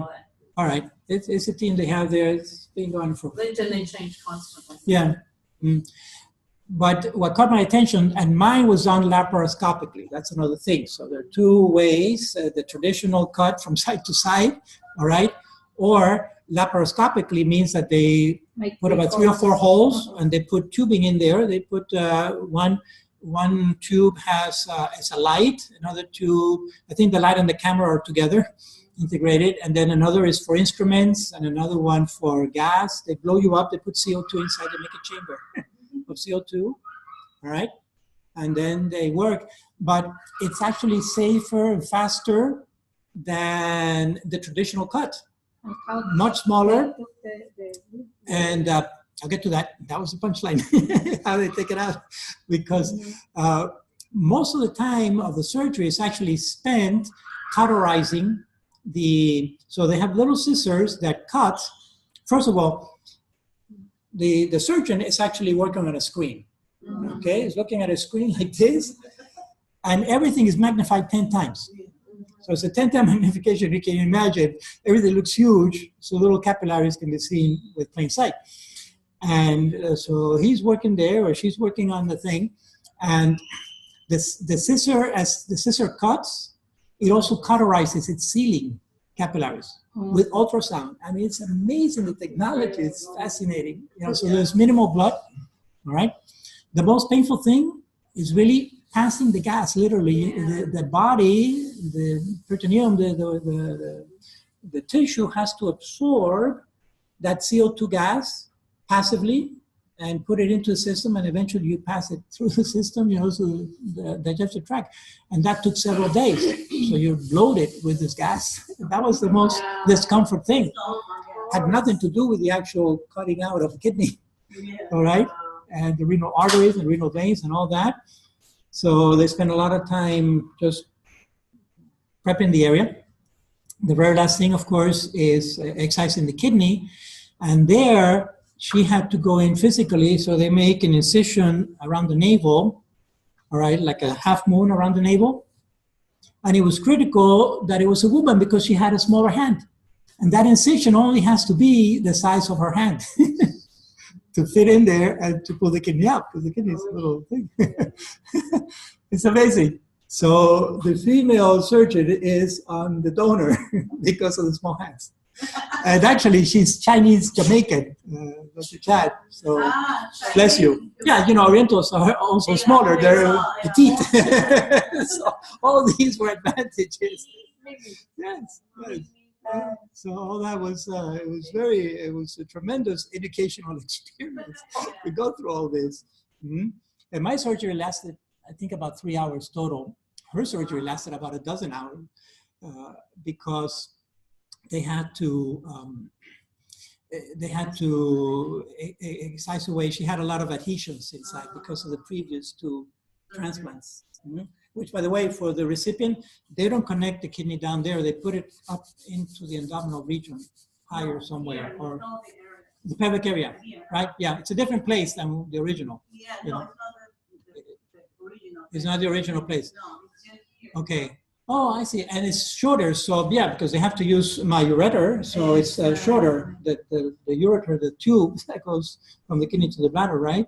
They have to connect that too. So. And how many weeks of the recovery? For me, it was gradual, but the most painful days were the first 3 or 4 days. After the 4th day, I was just walking around. Well, they got me up overnight. All right. They start walking and so forth. 3 or 4 days of pain. And then started diminishing. Within 1 week, I was okay. I could drive around and everything. And so I would say about a week of recovery. For her, it was maybe 2 or 3 weeks, something like that. Okay. And they So follow you for how long? for her, of course, it was not laparoscopic. They had to go in traditional. Yeah. Sorry? They start following you? And they followed me for a whole year. But But then they let me go because I guess it's a budgetary thing. But for the recipient, they follow her for her life. Yeah, and she goes to Jackson every couple of months to take the blood sample and the urine sample, and then they follow all the chemistry for life. You know, because that regulates the immunosuppression. So what else? Oh, okay. Then on the psychological, that also caught my attention. It says, what happens if the psychiatrist asked me, what happens if you give the kidney, you know, as a great sacrifice and everything else, and she goes on renal failure, or the kidney never takes, it doesn't work, or a month after or a year after she loses the kidney, how are you going to feel about that? You know, trying to see if you're going to get devastated or something. I said, well, doctor, you know, we're both people of faith. We're putting this in God's hands, and if it works, it works. If it doesn't work, well, at least I tried. Just as he's trying. Yeah, and exactly. That's exactly right. So we put it in that context, and it says, well, you're crazy enough to donate, you qualify.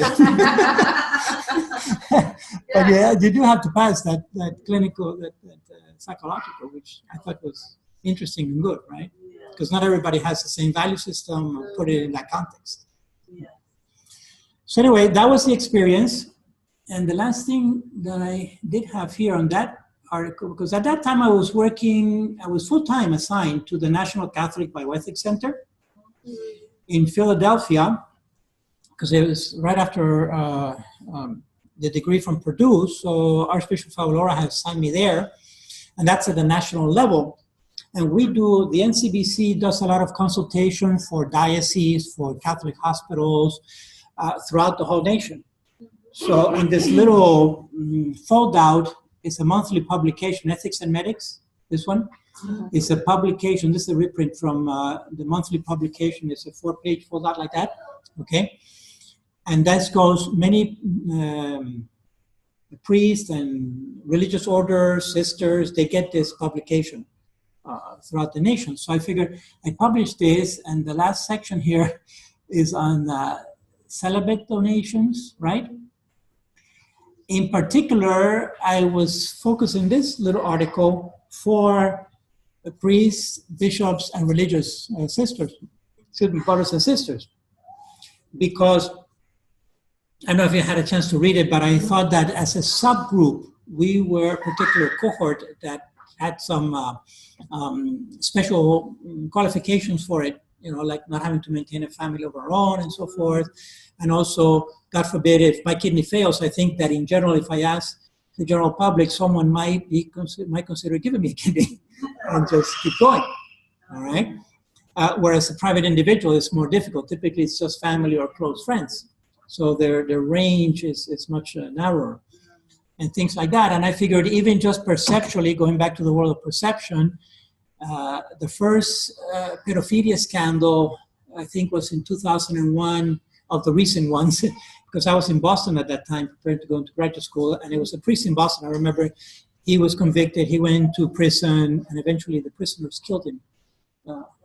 Yeah, because they found out what he did, and they killed him in prison. So it was a horrible thing, and that's what unleashed everything else that had happened.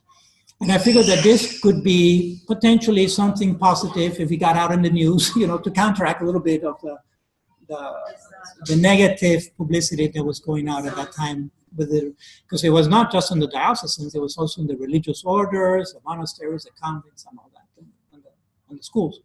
So anyway, that was the background context to this. And later, I found out that one bishop gave a kidney to a parishioner also. Well, he was a priest. He was still a priest. Then he was made a bishop afterwards. So someone that I didn't know at all, he read the article and he was inspired by it. So I know of one person at least that was inspired enough to follow through. Anyway, it's out there. And you can put it under consideration. There's a subjective aspect of it, you know, of risk and all that, but I can tell you it's a calculated risk. Okay, it's a calculated risk, but it could potentially save the life of a person, and you could potentially be on the next domino. This is not a domino. This is. You said something else in there. Can you talk about how many? If so many people in the United States did this? Thank you. Yes. Mm-hmm. Thank you very much. Yes. Yeah, maybe we can finish with that statistic. That's a good place to finish. Right. When I was doing the analysis, it turns out that these were the numbers that were available at that time. Mm-hmm. 76 or something like that. 70. I had 70,000.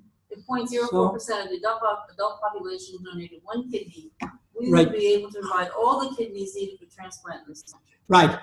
Exactly. I mean, it's amazing. It really is. It is absolutely staggering. It's bewildering. Maybe more now. But right, but exactly. But we can update these numbers, and we can do it right now because I think here I was trying to look. I think it was 70,000 or something like that. Did I see it? 76,000. I think I put it in cursive instead of a number. Here we go. 76. Yeah, remember? 000, right. Okay. So at that time, this 10 years ago, there were 76,000 in the list. Now it's in the high 90s. It's close to 100,000. Because of diabetes. Is it really? Wow. Oh, yeah. Diabetes and hypertension. Wow. There you go. Yeah, directly impact the kidney. And obesity. So we have epidemic obesity, diabetes, and type 2. And kidney the trifecta, right. And even on children, right? Infant diabetes. And now we have epidemic in children, so. Wow. So about 90,000, all right? And this number we can update also. I think it's about 310 or 315 million. But let's say it's just 300 million, 90,000 and 300 million. What's the stat on that? It's a simple thing. Let's see. So the small number goes in the numerator, 90,000, right? Divided by 300 million.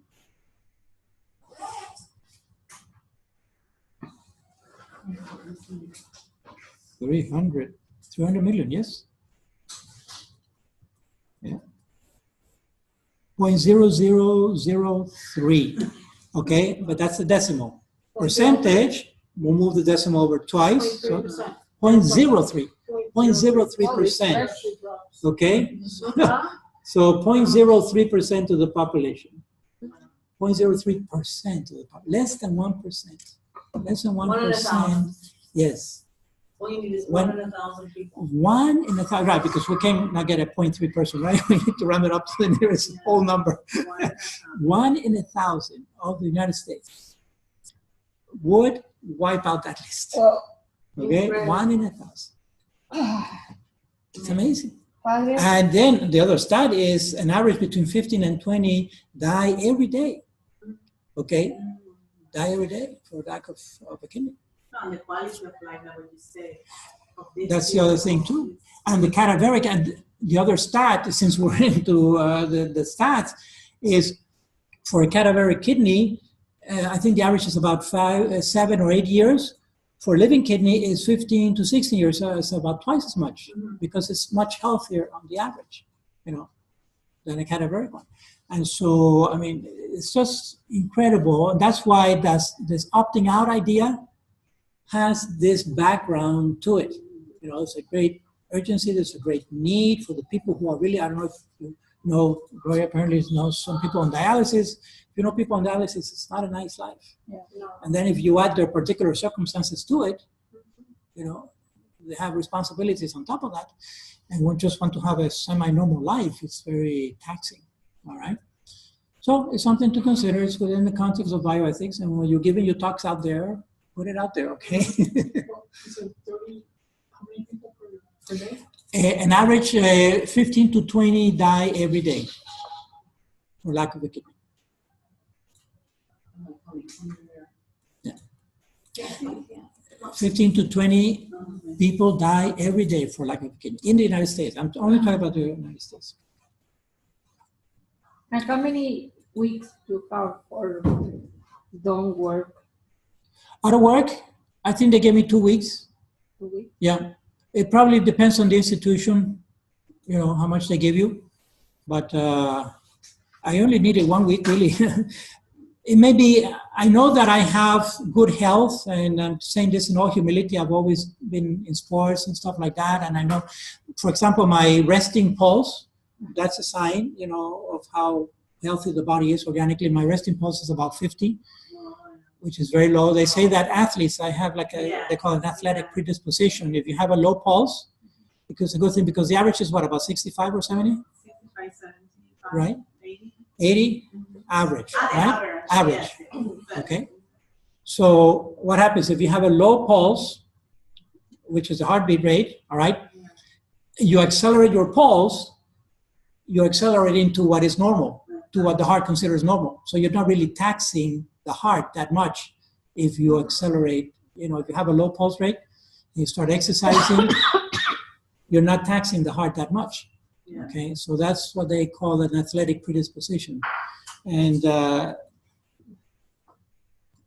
just inherited this, but it helped on the donation thing because it was, yeah, it's genetic. You know. Plus, it's a confluence of things, right? Because first I have the genetic predisposition. Secondly, I'm a biology professor, so I know that at least in theory that can be done, living kidney donation and so forth. Plus, being a priest, there's another motivation for altruism.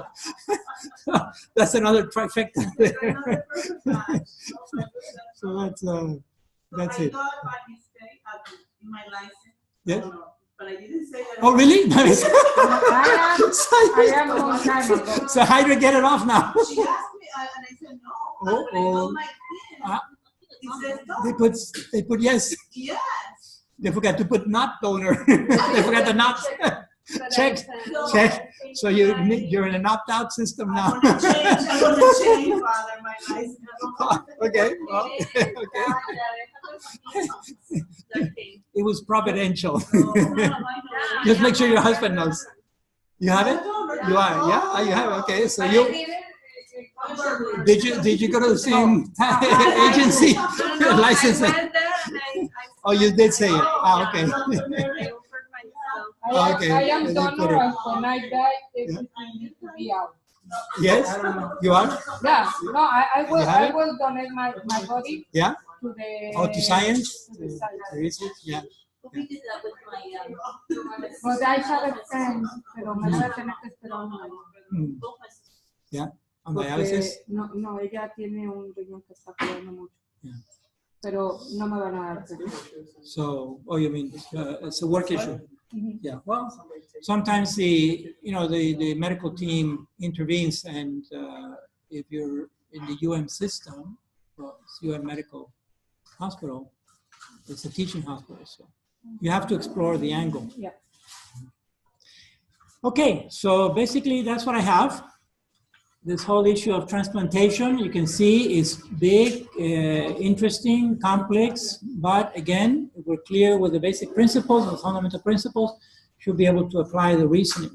Because this field is also evolving and moving forward in a very creative way. So to be clear on the basic principles. Yes? Bone marrow transplant. You see, bone marrow, yeah, bone marrow is a type of stem cell transplant that was not known as such back then when it started. But bone marrow has been around for decades and decades. It started mostly with leukemia, no, I think? It was leukemia, right? And you are very successful. How is the rate? Yeah, you can get on a bone marrow registry, national registry. Yeah, okay, there you go. And then they may call you someday out of the blue and they have a match that is. No, but they never taste me and never have tested. Well, typically, so do you donate blood? Have you donated in blood bank? So typically, that's where they pick up the information there, because I think they're related. The blood banks and the bone marrow registry. But how they know that I am? Well, because they have you on the registry and they have your type and all that. So they start first with the type and the RH factor. That's the first thing. Okay? And then they go from there. Mm-hmm. Yeah. Oh, Father. Okay. I was being with the part of my kidney. So then I started joking around, you know, well, I wanted to lose some weight. And this is the free way to do it. And then I tell some people, I say, oh, how are you doing now? I said, oh, great, it's growing back. It's starting to grow back. I just play with it. But no, my aunt, you believe, people don't really know. They don't realize that this can be done. The problem of my aunt that she has the float kidney. Oh, floating kidneys, yeah. Okay. And the intelligent doctor that delivered my nieces, my her babies, yes. Punctured. Really? What? He punctured the kidneys? What, on delivery? He doesn't. What, was it a C-section or what? Yeah, it was a C-section, and he saw something and say, okay, let me see what it is. What? Yeah, it was a mistake. Was that at a hospital? Or was that at a backdoor clinic? Was that at the butchery factory? And they were friends. They were friends. Gloria. Yeah, they were friends. There was a you need your family to move from that region. No. To a different region. The second baby that she has, and she has 6. The second baby that she has, the stupid doctor. Goodness gracious. Yeah, and what? Well, that's, I mean, what you realize. Why did he puncture them? She has a C-section for the baby, right. And he saw something. 2 balls. He saw something. And then what? I mean, and he wanted to. That was the kid. That's not kidney. On purpose. That person is not. No, that's a witchcraft. I mean, what is it? That's a santero. What are you going to do? Goodness gracious. Well, and she starts to, you understand that those things here are highly regulated, and that doctor would lose. He wouldn't go out of the room, the surgical room, without. 1950, something like that. Yeah. Well, you put it in the context of the time and the circumstances. Whatever else. Exactly. But Right. she's healthy. Well, yeah. She has 85. Yeah, well, she had 6 kids in spite of 5 kids, 4 kids born after that. After that, so yeah. Yeah, but she's living with one, and the one is really bad. But at 85. Yeah, anything can happen at 85. No, and she has, you know, I admire my she has a 2 replacement of the knees, and she has that problems, and the parties, she make a huge party. You were in dialysis. I don't care. Let's go back. Yeah, of course. Yeah, well, because they are entitled to a life too, right? You just triggered a thought when you mentioned about the knee replacement. Just a little note. I'll finish with this. I'm sorry. Lydia, maybe. Oh, Lydia. Thank you very much. Yeah.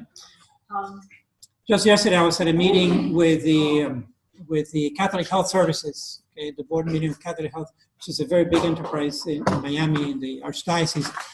And one of the members actually belongs to the Baptist system, and he was telling us anecdotally that his boss just had total hip replacement. Oh, wow. Total hip replacement, outpatient. What? Yes. Total hip replacement, outpatient. This is where medicine is going. I mean, the scare of MRSA is so great and all this, and infection, this is where it's moving. Total hip outpatient, it is amazing. But that's, you know, this is the new medicine, okay? And on that new medicine, I finish, and I thank you. Thank you for your participation, and we'll see you next time. Thank you very much.